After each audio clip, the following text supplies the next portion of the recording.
The war in Ukraine has been one of the bloodiest and most brutal conflicts since World War II, with colossal numbers of casualties on both sides. Yet, all of that bloodshed and chaos could pale in comparison to what could unfold if China were to take the dramatic, irreversible decision to invade Taiwan. Indeed, the potential ramifications of such a conflict are almost unthinkable, not only for the two combatant nations themselves, but for the entire world.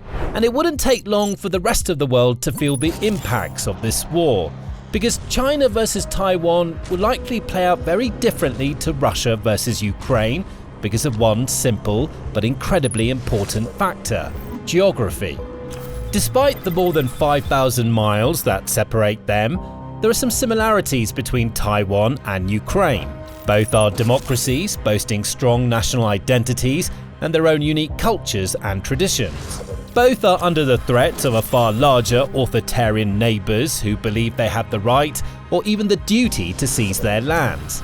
Both are strategic hotspots too, with Ukraine effectively separating Russia from the NATO alliance in Europe, and Taiwan playing an enormously important role in Indo-Pacific security and trade.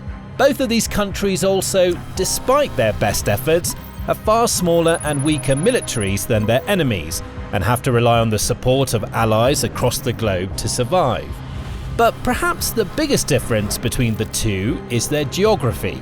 Ukraine is a large landmass, extending across 233,062 square miles, or 603,628 square kilometers. The vast majority of that land is flat, with around 95% of Ukrainian territory made up of plains, and while some of Ukraine's big cities are situated by its borders, many, including its capital Kyiv, are located dozens or even hundreds of miles inland, far from any potential invasion front lines. Ukraine also shares borders with no fewer than 7 different nations, including multiple NATO states. This has allowed millions of Ukrainian people to safely flee the country and seek refuge elsewhere, while also allowing for important supplies, including military equipment and humanitarian aid, to enter the country from NATO allies. Ukraine's distinctive geography and layout have dramatically influenced the way the war has progressed so far, and continue to shape the face of the conflict to this day. The country's relatively large size, for example, means that the front lines stretch for hundreds of miles, with forces able to retreat, regroup, and reposition as needed. Ukraine's military can also establish long supply chains across its territory, ensuring that frontline troops have what they need to get by. This in turn leads to the type of grinding attritional warfare we've seen so much of in Ukraine, where Russia's troops slowly struggle to gain even the smallest amounts of territory, and there's a lot of back and forth fighting over small settlements and abandoned border towns. Taiwan is totally different. For starters, it's an island, and it's a fraction of Ukraine's size, measuring up at just 13,976 square miles or 36,197 square kilometers. It's very densely populated too, with over 23 million people calling Taiwan home, and around 90% of the country's entire population living along its western coast. Because, unlike Ukraine, which is so vast, open and flat, Taiwan is a rugged and mountainous landmass, with some of the tallest mountains of East Asia stretching across its central and eastern regions. This means that much of Taiwan's infrastructure, including major cities, ports, power plants, data centers and air bases, are all clustered on the island's western coast, the same coast that directly faces the Chinese mainland. This changes the game entirely. Unlike the war in Ukraine, which involves 1,000-mile front lines and disparate combat zones, with vast swathes of open land for troops to fall back into, and neighbouring countries for refugees to flee to, a war in Taiwan would be much more compressed, both in space and in time. This is unlikely to be a long, drawn-out affair, with gradual grinding battles for the most minor patches of land. Instead, China versus Taiwan would be condensed and chaotic from day one, with major cities, including the island's capital, Taipei, under threat from the very moment China decides to invade, and a real risk of huge numbers of civilian casualties in the early days and weeks. Now that's exactly the kind of scenario we break down every week here on the Military Show. So if you're finding this useful, hit that subscribe button. It's the best way to stay ahead of the curve as the global balance of power shifts. Now, let's get back to the battlefield. It's impossible to know exactly how the war would play out, but we can make an educated guess based on what we know about both sides' military capabilities and doctrines. Facing the incredibly difficult prospect of invading an island and crossing the 110-mile-wide Taiwan Strait, China would need to strike fast and hard, most likely deploying enormous naval and aerial invasion forces to overwhelm the island's defences and establish some sort of foothold along the western coast as quickly as possible. Only then would China's People's Liberation Army, PLA, be able to push on and take control of Taiwan cities and infrastructure. Of course, China has been preparing for this. It's built the world's biggest naval force, making the most of its enormous economic strength to invest heavily in unprecedented levels of shipbuilding. According to Global Firepower, the Chinese Navy now includes 3 aircraft carriers, 4 helicopter carriers, more than 60 submarines, 50 destroyers, 72 corvettes, 150 patrol vessels, 36 mine warfare vessels, and 47 frigates. And it's still expanding, with Chinese engineers hard at work on a 4th aircraft carrier as we speak. China also boasts one of the biggest and strongest air forces on Earth, with more than 3,300 assets in total, including over 1,200 fighters and close to 1,000 helicopters too.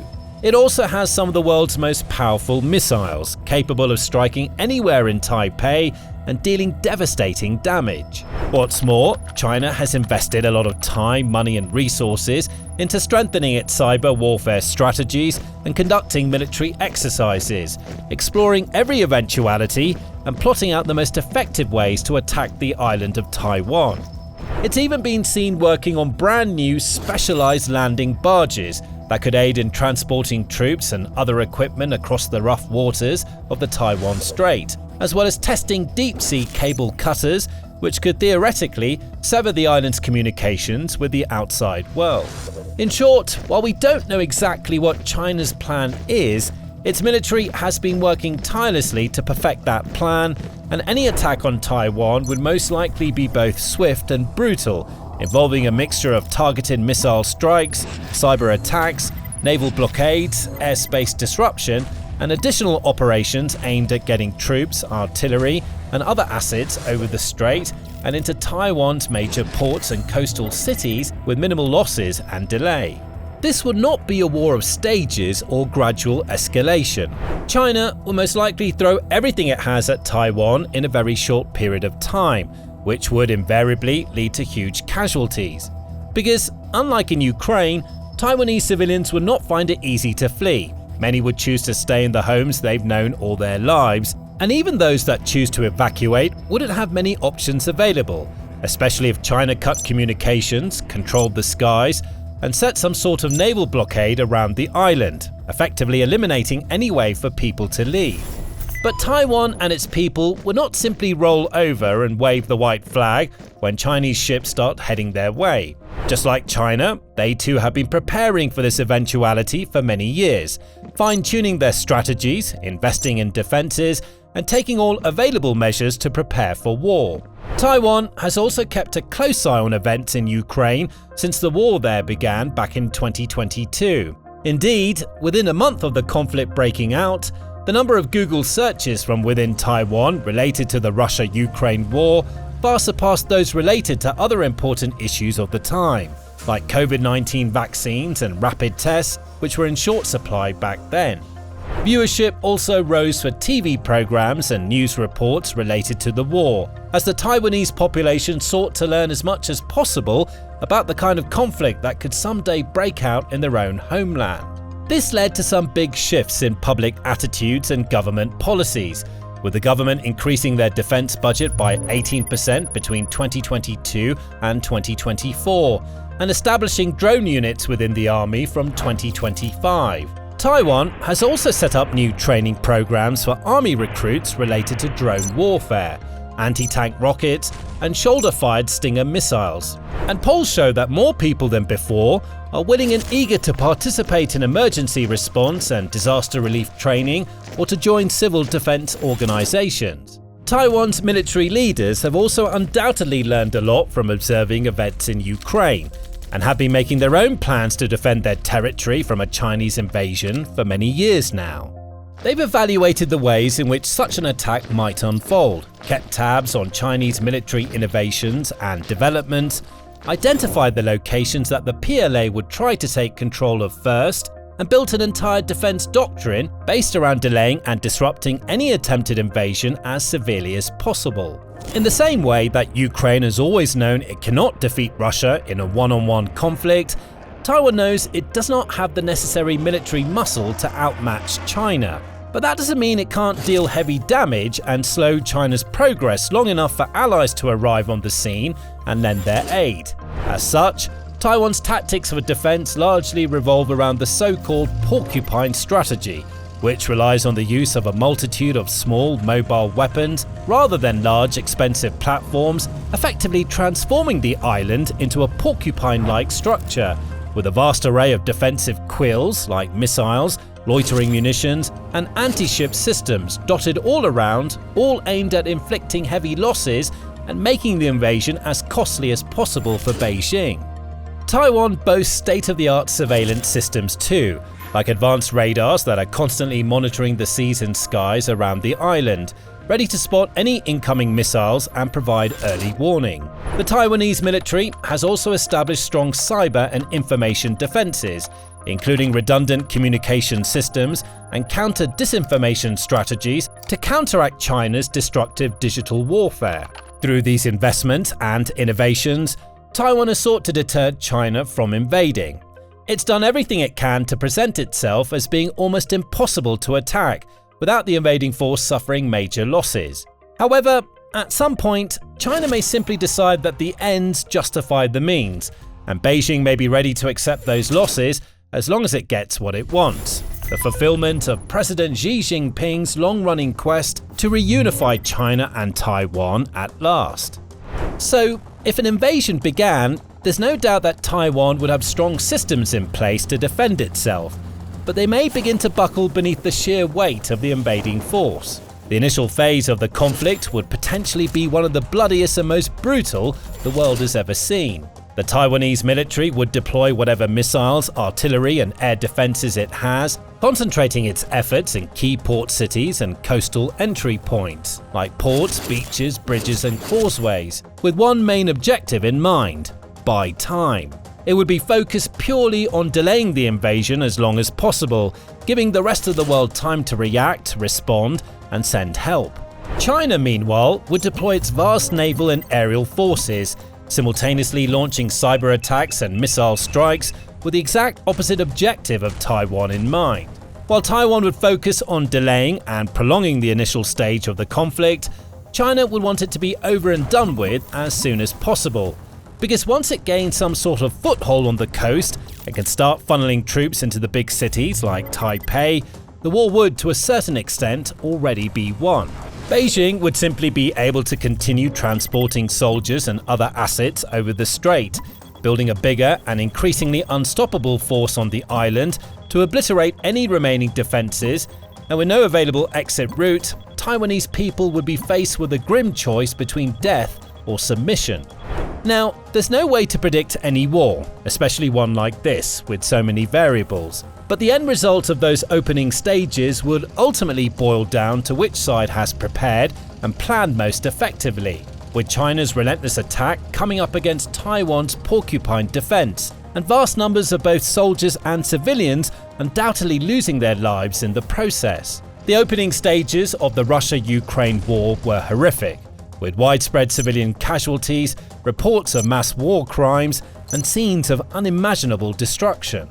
This would be worse. Both sides would suffer losses, and the extreme population density of Taiwan means that those losses would come thick and fast with the local population. Even if they sought cover in the various underground malls and other subterranean structures of Taiwan's big cities, they'd be at risk of near constant bombardment as Chinese missiles rain down from above and swarms of drones fill the skies. But it's what comes next that would truly make the China versus Taiwan war far worse than the war in Ukraine, as other countries around the world would likely feel the need to step up and enter the fray. Again, there are no certainties here, as even Taiwan's closest allies have expressed varying levels of support and commitment to defend the island over the years. With that said, several countries, including the United States, the world's biggest military superpower, have vowed to intervene and aid the Taiwanese people should they come under attack. Japan too could take military action against China or send support to Taiwan in other ways. It's unclear exactly how these countries would respond, as they have historically maintained a policy of strategic ambiguity, refusing to explicitly state what actions they would take if and when an invasion occurred. But both nations, especially the US, have the power to make a major difference in the conflict, which could quickly escalate out of control as other nations get involved. And because this would be such a condensed, concentrated conflict, decisions would have to be made quickly. It wouldn't be like Ukraine, where Kyiv's allies across Europe and North America have been able to afford themselves weeks or months to discuss and debate what type of aid to provide and how to respond to Russia's aggression. Countries would need to react far more quickly, with tight timelines and imminent deadlines, raising the risks of escalation even further. This is just one of the many reasons why a China versus Taiwan war is considered by many experts across the globe to be the most likely precursor to a Third World War. Because if China does take the step of launching its invasion, it won't want to stop until it achieves its objectives. If America then intervenes, supported by allies in the NATO alliance, it's easy to imagine how the situation might spiral. The likes of Russia and North Korea could come to China's aid, leading to the kind of conflict that would change the world as we know it for generations to come, with unimaginable loss of life, and even the ever-present threat of nuclear devastation, as most, if not all, of the world's nuclear powers could be drawn into the battle. This, of course, is the worst-case scenario. There's still a possibility that a Chinese invasion of Taiwan will not necessarily trigger worldwide conflict. Even then, even if China simply got what it wanted and seized control of the island in a matter of weeks, this would still have the potential to deal far greater damage to the world as we know it than the war in Ukraine. Not in terms of casualties, but in terms of economic damage. Why? Because Taiwan is the dominant force in one of the most important industries in the world, the semiconductor industry. Semiconductors are critical materials that are used for making so many of the modern electronic components that power our world, from transistors to computer microchips and solar cells. Countless devices rely on these semiconductors, and Taiwan, primarily through its Taiwan Semiconductor Manufacturing Company, TSMC, leads the way in this field, producing the most sophisticated, compact, and high-powered chips for smartphones, computers, AI systems, and more. While other countries, including the US, have been working on improving their own semiconductor industries, there's no underestimating the importance of Taiwan in this sector. It's the only place in the world capable of making such advanced chips on such a massive scale. Any sort of disruption to the island's semiconductor industry would directly impact the production of consumer electronics, automobiles, medical devices, and military systems the world over. The war could, for example, lead to semiconductor infrastructure being decimated due to missile strikes and bombing runs, with the global chip supply collapsing as a result.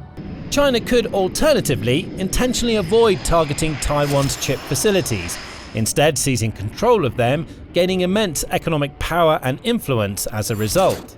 Either way, the effects would be enormous, and ripples would be felt around the world as everyday electronic devices like smartphones, PCs, and data centers suffer sudden shortages, the pace of technological development slows to a grinding halt, the cost of cloud computing services skyrockets, new vehicle production drops dramatically, military and medical development programs are delayed, and the entire world becomes even more reliant on China than it was before.